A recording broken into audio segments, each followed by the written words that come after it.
Oi, gente, tudo bom? Meu nome é Lívia, para quem não sabe. Sou tutora de literatura e interpretação textual aqui do Coronavest. E o nosso conteúdo de hoje é sobre interpretação textual, que é um assunto muito recorrente no Enem, em vestibulares e em provas de concurso principalmente, tá? Como o nosso foco é no Enem, eu vou trabalhar com o que vocês precisam saber para resolverem as questões de interpretação textual do Enem.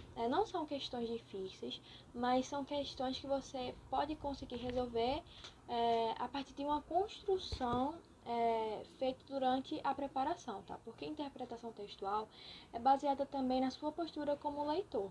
Para você interpretar bem um texto, você tem que ter o costume de ler, porque aí você vai estar treinando o seu hábito de leitura. E para fazer uma boa interpretação, você tem que entender o texto.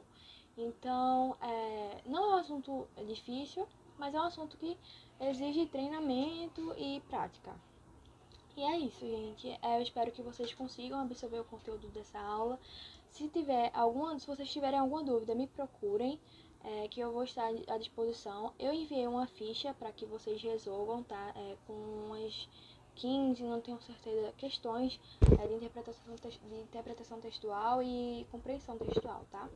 A princípio, eu preciso que vocês tenham em mente que interpretar um texto é diferente de compreender um texto, tá?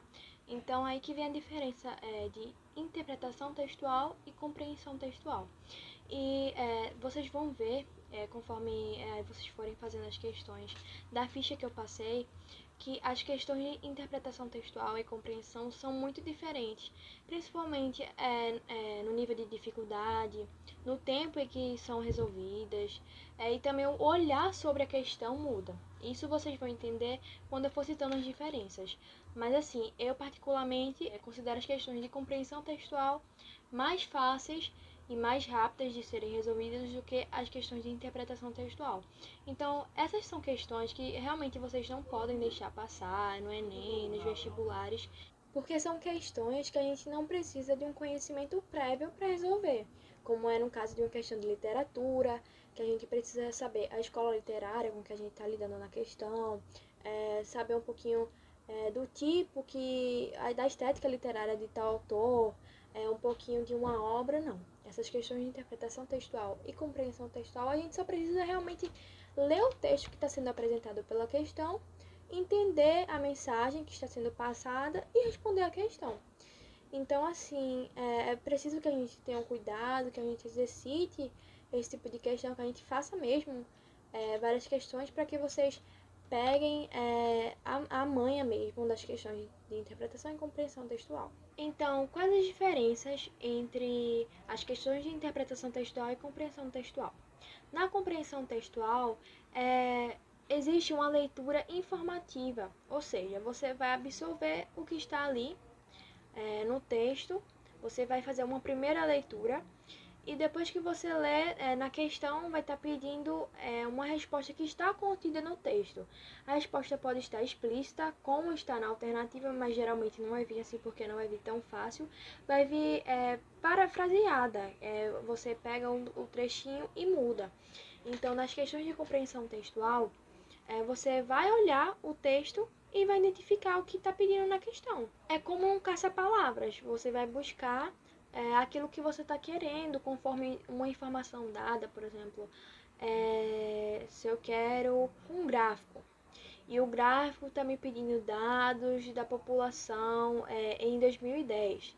Então, ali eu vou fazer uma compreensão textual, eu vou ler, ver o que está ali nos dados e vou marcar a resposta. Então, compreender um texto é você entender o que está sendo passado, mas numa leitura superficial, numa primeira leitura, digamos assim, né? Você vai ler uma vez e você já vai entender, mas você não vai se aprofundar.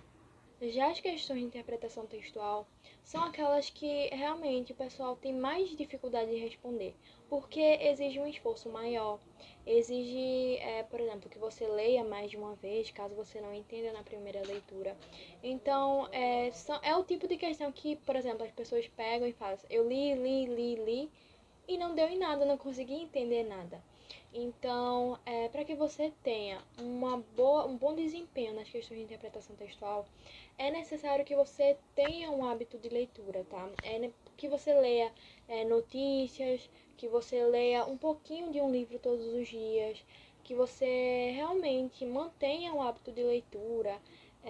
Pode ser de qualquer coisa, gente. Pode ser um livro de literatura, pode ser um mangá, pode ser uma revista, um blog, qualquer coisa vai ajudar a melhorar a sua interpretação textual. Porque as questões de interpretação textual são aquelas que colocam a gente para pensar realmente, que testam o nosso repertório sociocultural, o nosso hábito de leitura. Então pensem comigo, quanto mais a gente lê, mais a gente vai compreender melhor o que está sendo dito. Porque assim, você vai criar um hábito e vai ter uma leitura crítica, você vai se adaptar a vários tipos de texto, a leituras mais rebuscadas, né? Uma linguagem mais difícil. Então, assim, são questões realmente mais difíceis, em que muita gente lê uma, duas, três vezes e não consegue responder. Mas assim, o que eu peço realmente para vocês é que vocês peguem um livro, leiam nem que seja 5 páginas por dia. Leiam um pouquinho e aí vocês vão treinar a linguagem, o repertório também, e vai ajudar muito na resolução desse tipo de questão. Então, é exigido um esforço maior da gente nesse tipo de questão, porque geralmente a resposta está implícita. Tá no texto, mas de uma forma em que a gente tem que pensar um pouco mais, em que a gente tem que tirar conclusões, deduzir e ler geralmente mais de uma vez. Como é em caso de poesias, em que a gente tem que ler para entender o que o autor está sentindo ali, o que o autor não, né? Que o eu lírico está dizendo, que ele está passando pra gente. E eu vou tomar como exemplo disso uma questão que eu resolvi na aula passada sobre naturalismo. Se eu não me engano, a questão citava algo sobre larvas no esterco, que é um texto, um trechinho de O Curtiço, né, que fala do nascimento do curtiço. E se você ler, primeiramente, larvas no esterco, você vai achar o quê? Que aquelas larvas eram realmente bichinho. Mas não, as larvas eram as pessoas, devido à zoomorfização. Então, a compreensão textual, você lê primeiramente e você vai ver larvas. Você vai pensar que realmente é o bichinho, mas não. Larvas, você interpretando melhor, mais de uma vez, você colocando sua cabeça para pensar, você vai ver que não, aquilo ali está se referindo, na verdade, às pessoas que estavam vivendo ali. Então, essa é a diferença de interpretar e compreender o que está sendo apresentado no texto. Então, para que vocês entendam melhor, sem tanta enrolação, eu vou pontuar, fazer um resuminho do que realmente difere a compreensão da interpretação. A compreensão, você tem uma leitura superficial, que está explícito ali, pode estar diferente no texto, da alternativa, mas está contido no texto. E geralmente no enunciado da questão, e é importantíssimo que vocês leiam primeiro o enunciado antes de ler o texto, porque você lendo o enunciado, você já vai buscar o que você quer.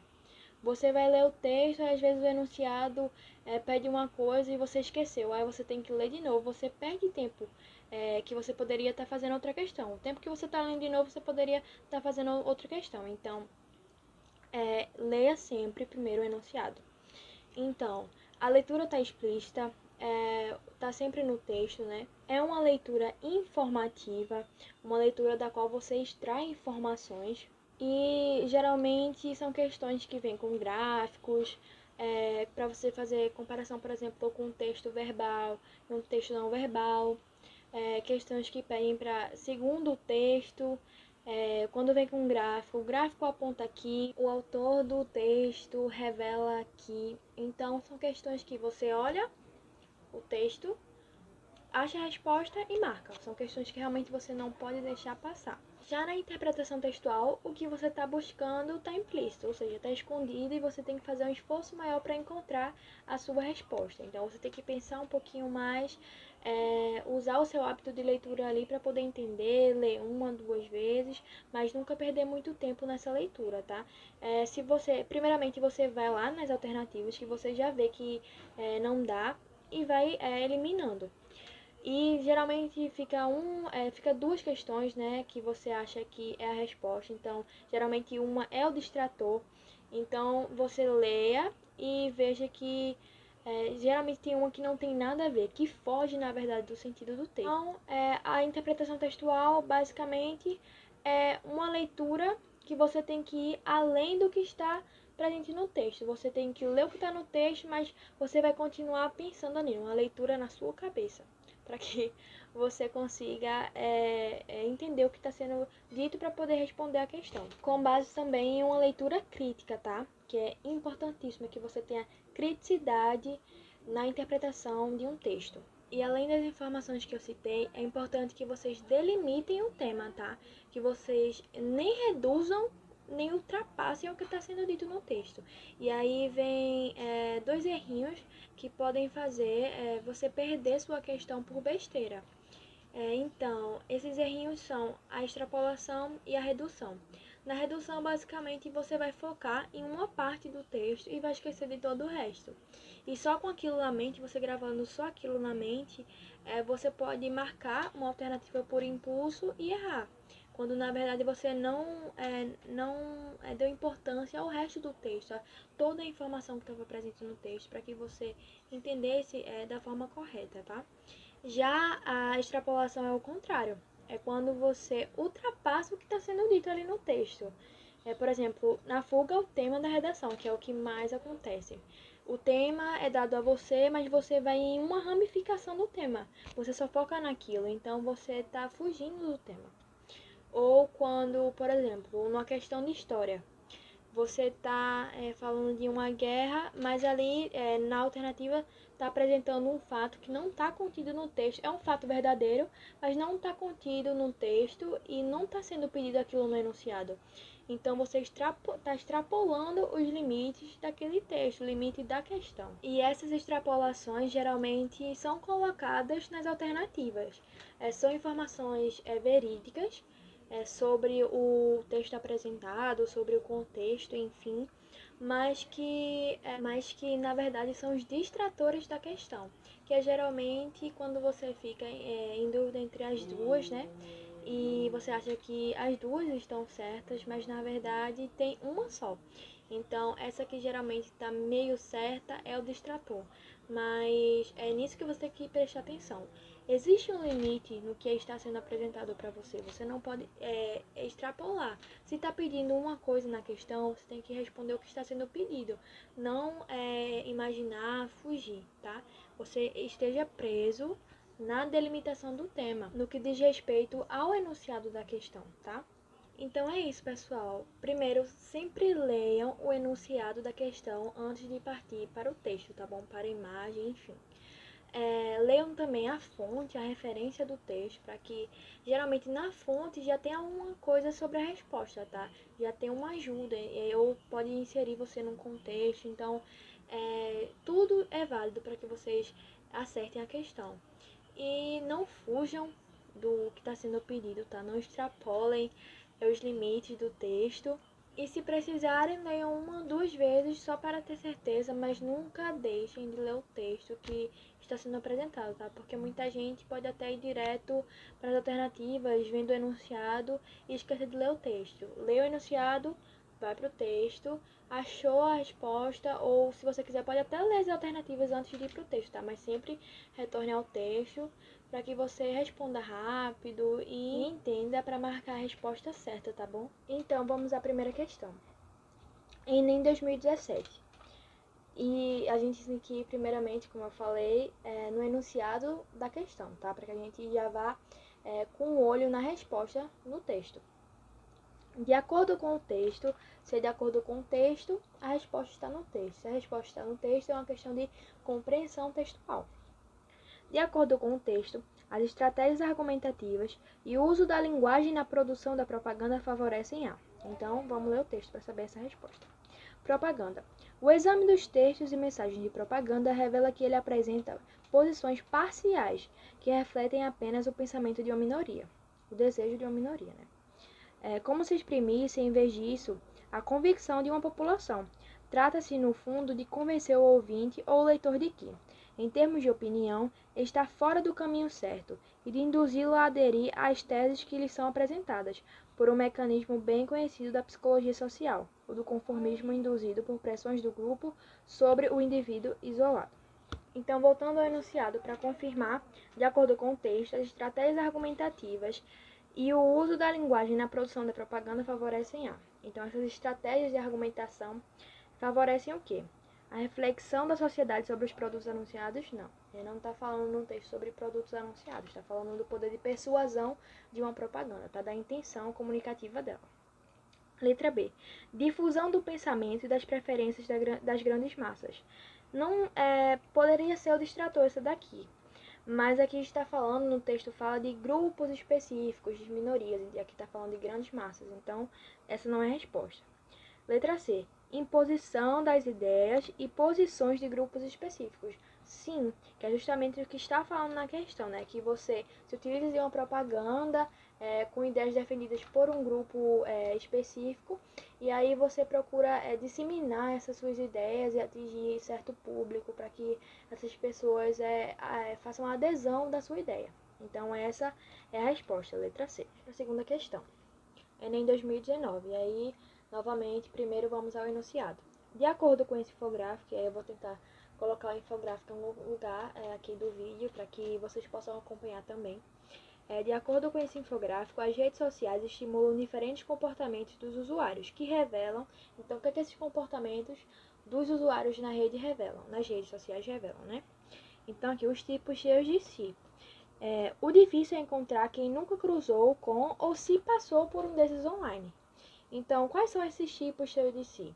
O turista em tempo integral, o baladeiro vida louca, o bem relacionado de ocasião, a mãe orgulhosa demais, a única bem-amada, o exibido humilde, o gourmet de aparências e o lindo demais para não mostrar, ou a linda demais para não mostrar. E aí, o que é que esses comportamentos dos usuários revelam, né? Letra A. Exposição exagerada dos indivíduos. Segura aí. Letra B. Comicidade ingênua dos indivíduos. Eles estão sendo ingênuos, estão sendo engraçados ingenuamente? Não. Letra C. Engajamento social. Eles estão mantendo posicionamentos na internet, fazendo críticas ou algo tipo? Não, né? Em nenhum momento no infográfico fala sobre pessoas engajadas socialmente. Letra D. Disfarce do sujeito por meio de avatares. Essa daqui não tem nada a ver. Letra E. Autocrítica dos internautas. Eles estão fazendo uma crítica a si mesmos? Não, aqui está mostrando como eles se expõem nas redes sociais, né? Então, a mais certa, na verdade, a resposta correta, a única que pode ser é a letra A, que é a exposição exagerada dos indivíduos. Porque as pessoas, principalmente agora no Instagram, elas expõem tudo, desde que acordam e vão dormir. Então, a crítica feita aqui na questão é exatamente a essa exposição exagerada dos internautas. Seria a última questão do Enem 2009. A partir da análise da linguagem utilizada no poema, infere-se é um termo que está ligado às questões de interpretação textual, porque se você está inferindo, você está deduzindo, você vai concluir uma ideia a partir do que você entendeu. Então, o termo infere-se, quando você vê infere-se, conclui-se, deduz-se, é você que vai tirar a conclusão daquilo, tá? Então, é uma questão de interpretação textual. A partir da análise da linguagem utilizada no poema, infere-se que o eu lírico revela-se como falante de uma variedade linguística específica. Esse falante, em seu grupo social, é identificado como falante. Então, o que está sendo solicitado na questão é que a gente faça uma identificação do eu lírico a partir da linguagem que ele está utilizando, né, que pertence a uma variedade linguística específica. Então, vamos ao poema. Escute o que eu estou dizendo, seu doutor, seu coroné. De fome tão padecendo meus fios, minhas mulher. Sem briga, questão nem guerra, mestra desta grande terra. Umas tarefa pra eu no caso, né? Tenha pena do agregado, não me deixe deserdado daquilo que Deus me deu. Patativa do Assaré. Então, a partir disso, a gente já pode ter uma noção de onde esse eu lírico né? A que grupo ele pertence. Então, letra A. Ele é escolarizado proveniente de uma metrópole. Essa linguagem que ele está utilizando é a linguagem de uma pessoa que vive numa metrópole. Letra B. Sertanejo morador de uma área rural. Segura aí. Letra C. Idoso que habita uma comunidade urbana. Letra D. Escolarizado que habita uma comunidade do interior do país. Letra E. Estrangeiro que imigrou para uma comunidade do sul do país. Então, a resposta correta é sertanejo morador de uma área rural, porque essa linguagem é típica das pessoas que realmente moram no campo, das pessoas que vivem no interior. Então, é uma linguagem realmente sertaneja, né, do homem do campo. Então, a letra certa, a alternativa certa é a letra B. Então, pessoal, eu espero que vocês tenham entendido o conteúdo, que tenham gostado da aula de hoje. Se vocês tiverem alguma sugestão que queiram me dar, podem me procurar que eu vou atender, tá? Eu vou procurar dar o melhor de mim durante as aulas para que eu possa realmente fornecer o melhor a vocês, para que vocês realmente façam uma boa prova de literatura e interpretação textual no Enem, tá? Para que vocês se deem bem. Então, realmente me procurem. Se vocês quiserem tirar alguma dúvida, podem me procurar. Eu deixei uma ficha com várias questões para vocês responderem. Se vocês tiverem dúvida em relação à ficha, vocês podem também tirar comigo. Se quiserem mais questões, tá? Então, ou se vocês quiserem sobre o assunto da aula passada, ou até quiserem alguma coisa a mais sobre o assunto de hoje, podem me procurar. Então, é isso. Muito obrigada por terem assistido a aula toda. Sou muito grata. Então, no que vocês quiserem, no que vocês precisarem de ajuda, eu vou estar aqui, tá? Então é isso. Muito obrigada. Tenham uma boa semana e até a próxima aula. Tchau, tchau.